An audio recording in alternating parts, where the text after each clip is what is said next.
Beberapa hari kemudian Diana udah diperbolehkan pulang. Karena dokter mengatakan paru-paru Diana udah bersih. Hanya perlu kontrol beberapa kali saja. Luka-lukanya pun udah mengering. Oh ya, aku lupa memberitahu Alina kalau aku masih hidup, Sel. Apa kamu punya nomornya? Enggak, Dik. Mana aku punya. Nanti aja temui dia langsung. Baiklah. Siang ini mobil Grab Diana melaju ke sebuah tempat penginapan. Danilah yang mencarikan tempat tinggal sementara untuk Diana karena dia tidak ingin langsung pulang ke rumahnya. Dan setelah hari sudah malam, tepat pukul 12 malam Diana keluar rumah bersama Kelin. Mereka sengaja menyewa kendaraan untuk bisa datang ke rumah Diana.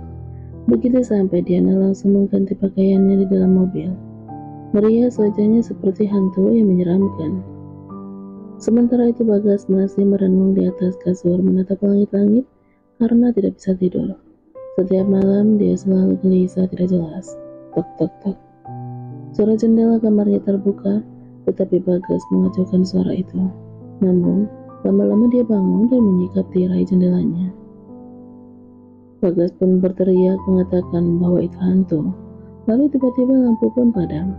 Semua gelap gulita, dan yang Bagas lihat hanyalah wajah hantu tersebut. Pria itu langsung kencing di celana dengan tubuh bergetar ketakutan. Ingin lari, tetapi kakinya seperti sedang dirantai besi. Ini aku, Bagas. Bagas berteriak lagi dengan kencang, memanggil nama kakaknya. Nuni yang sedang tidur pun langsung terperanjat bangun. Kenapa lagi sih itu anak? Malah teriak. Mana mati lampu lagi. Nuni langsung mengambil ponsel dan menyalakan senter, bergegas ke kamar Bagas, karena dia tidak bisa berhenti berteriak. Kenapa? Ada apa? Oh, ada hantu, Kak. Hantu? Mana? Bagas langsung melirik ke jendela, tetapi tidak ada siapapun lagi di sana. Di sana, tadi di sana hantunya. Bagas menanjak ke arah jendela dengan tubuh bergetar. Enggak ada hantu, Bagas. Kamu ngigau kali, gara-gara mati lampu. Udah tidur lagi sana. Tapi Kak, tadi ada hantu beneran. Hantunya Diana. Dia ketawa kayak kuntilanak. Apa? Hantu Diana? Nuni mulai ketakutan. Apa sih Diana mau balas dendam karena nggak terima kita tinggal di rumahnya? Itu hantu Diana muncul lagi. Bagas menunjuk ke arah jendela. Bola matanya membulat melihat makhluk menyeramkan di balik jendela.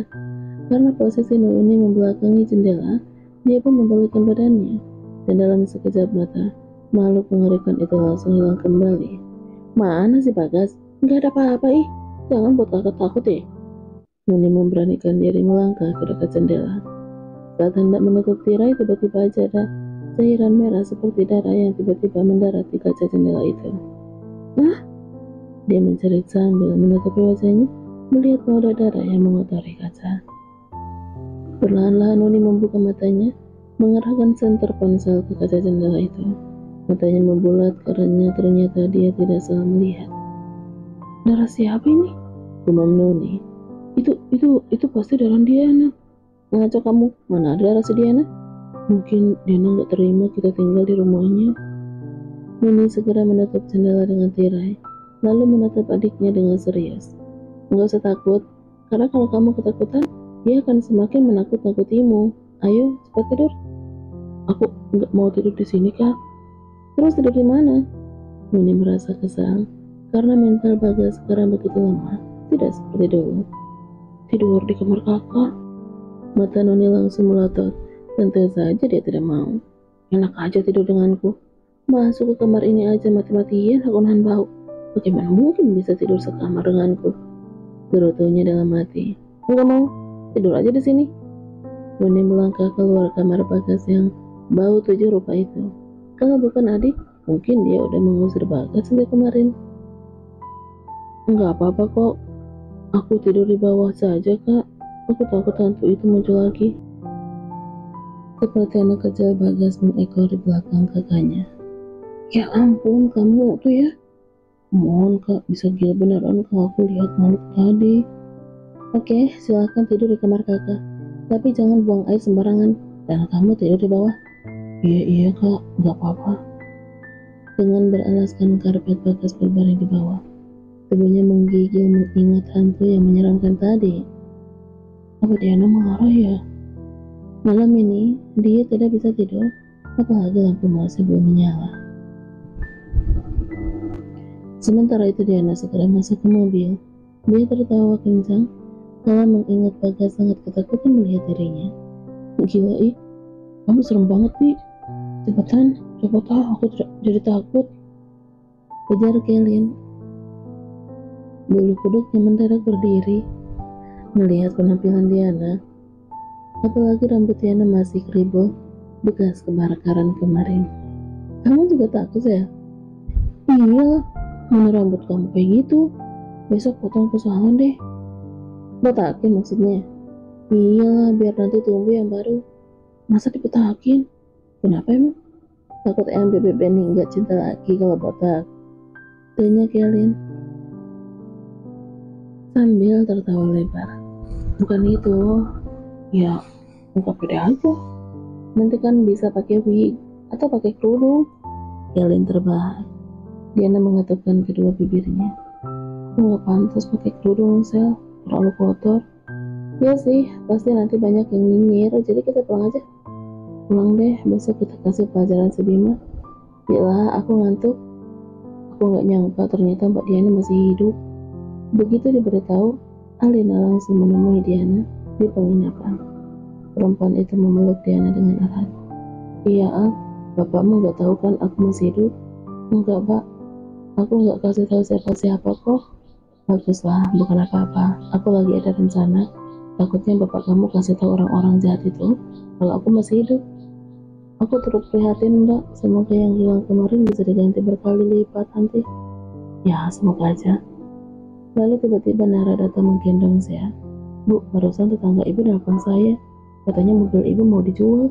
Udah ada beberapa orang yang survei ke rumah. Kok mereka berani ya main jual-jual aja? Dada Diana kembali panas. Rasanya ingin sekali dia pergi ke rumah itu, menyeret mereka berdua untuk pergi. Tetapi hal itu terlalu mudah mereka dapatkan. Enggak apa-apa, biarin aja. Malam ini bakal aku buat si Bagas itu gila dan pergi dari rumahku tanpa diusir. Jawab Diana dengan pandangan penuh emosi. Pak Bagas, emang udah gila Bu? Pokoknya dia juga kena penyakit konyol. Rumah itu harus disterilkan dulu kalau kita mau tempati lagi. Ya, kamu beneran. Nanti kita sewa orang buat bersihin. Aku juga gak sudi tinggal di sana tanpa dibersihkan dulu. Kemudian Benny datang membawa makanan. Semua orang langsung tersenyum. Senyum-senyum tidak jelas sambil menatap Diana. Ada pangeran berkuda putih, bisik Kelin. Wah, banyak orang ternyata. Aku ganggu ya? Tanya Benny basa-basi. Enggak dong, malah ada yang seneng nih, sahut Kelin. Aku bawa makanan banyak nih, kamu makan ya terus minum obat dan istirahat. Iya bang, makasih ya, makanannya kok banyak banget, kayak mau buka catering aja. Biar kamu kenyang dan cepat sembuh Abang bisa aja, terima kasih, abang udah makan? Udah bareng anak-anak, kalau kamu ada perlu apa-apa telepon aja ya. Abang pasti datang kok. Kalian langsung pura-pura terbata. Iya bang, di sini juga banyakan kok. Ya udah kalau gitu, abang balik ke bengkel ya. Iya bang. Sementara itu di rumah Diana, Bagas sedang melamun di meja makan.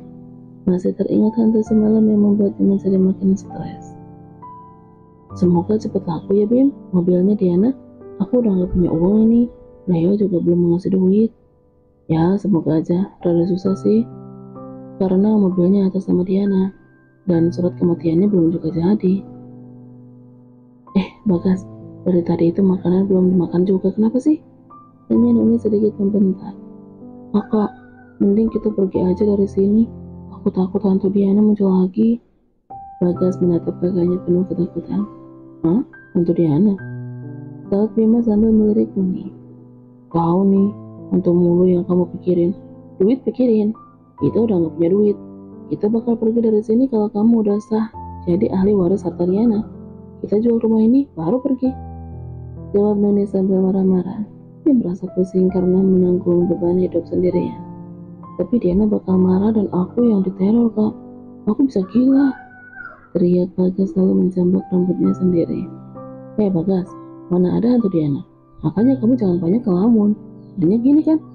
Sahut Bima yang ikutan kesal. Aku nggak bohong, tadi malam aku lihat hantu Diana. Dan aku takut nanti malam dia datang lagi. Apalagi kalau mobilnya kita jual. Bagas makin terlihat panik. Makanya, kamu jangan diam aja cari Jaya sama Nara sana. Kalau anak itu sama kita kan jadinya nggak terlihat kita ini menikmati uang Diana sendirian. Anaknya juga menikmati. Tutup Noni. Aku nggak ikutan. Pokoknya kita harus pergi secepatnya dari sini. Bagas langsung masuk ke kamarnya tanpa menyuapkan makanan itu ke mulut. Pergi kemana? Emang kita punya rumah? Pergi aja sana ke kolong jembatan jadi gembel. Teriak Noni. Ada-ada aja sih Bagas. Hari gini masih percaya hantu. Sahut Bima. Aku minta tolong dong Bim. Cariin Zia sama Nara. Aku bingung harus cari mereka kemana. Apalagi nggak tahu asal-usul gadis itu. Coba deh kamu cari tahu ke alamat orang tuanya. Mungkin aja dia balik ke rumahnya. Bikin repot aja tuh perempuan. Lihat aja kalau ketemu. Bakal aku jadikan bisnis. Biar dia tahu rasa main ambil anak orang. Kejar Bima. Atau kita lapor polisi aja ya. Bima menatap Nuni dengan serius. Nah, iya benar. Bilang sama polisi kalau Nara udah diculik Zaya. Kalau Nara culik Zaya, sekarang kan udah 24 jam tuh anak nggak balik. Aku yakin pasti cepat ketemu kalau udah lapor polisi. Mbak Nuni benar, mending kita lapor polisi aja, biar si Nara cepat ketemu. Aku juga gedek sama gadis itu. Pengen aku jadikan uang. Malam ini tubuh Bagas kembali gemetaran. Keringat ingin membasahi tubuhnya. Matanya fokus pada jam dinding bersama ketakutan yang mendera hatinya. Jam sudah menunjukkan pukul 1 malam.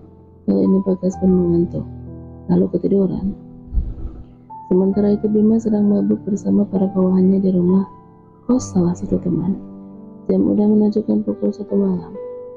Sudah seharusnya dia kembali ke rumah bordir, mengatur anak-anak Diana yang masih bekerja melayani klien.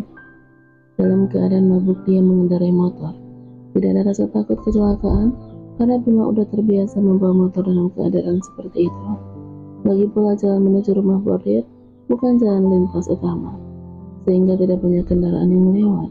Tepat di kumpulan pohon bambu yang rindang, motor Bima tiba-tiba kempes ban. Dia berhenti dan mengerahkan senter ponsel ke salah satu ban motornya. Sialan, siapa sih yang nabur paku di tengah jalan kayak gini? Bima mengusap wajahnya lalu celingkan ke kiri kanan. Bulu kuduk sedikit merinding melihat pohon bambu yang rindang kiri dan kanan jalan. Buset, mana serem gini lagi.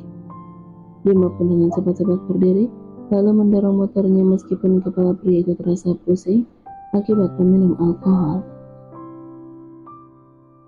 Lalu Bima tiba-tiba mendengar suara perempuan menangis. Dia pun menghentikan langkahnya dan mencari sumber suara perempuan menangis itu.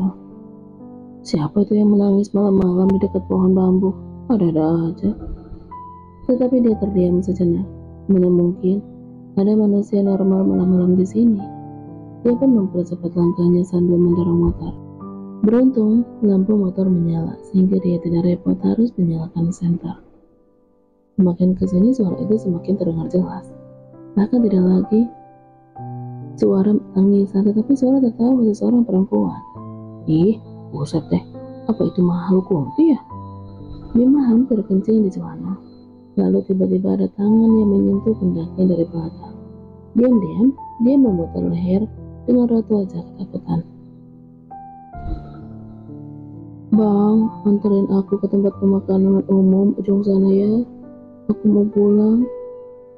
Bima langsung melotot seperti orang stroke saat melihat sosok perempuan dengan wajah hancur penuh darah. Rambutnya acak-acakan, menjuntai ke tanah. Matanya berwarna putih keseluruhan. Bang, kok diem?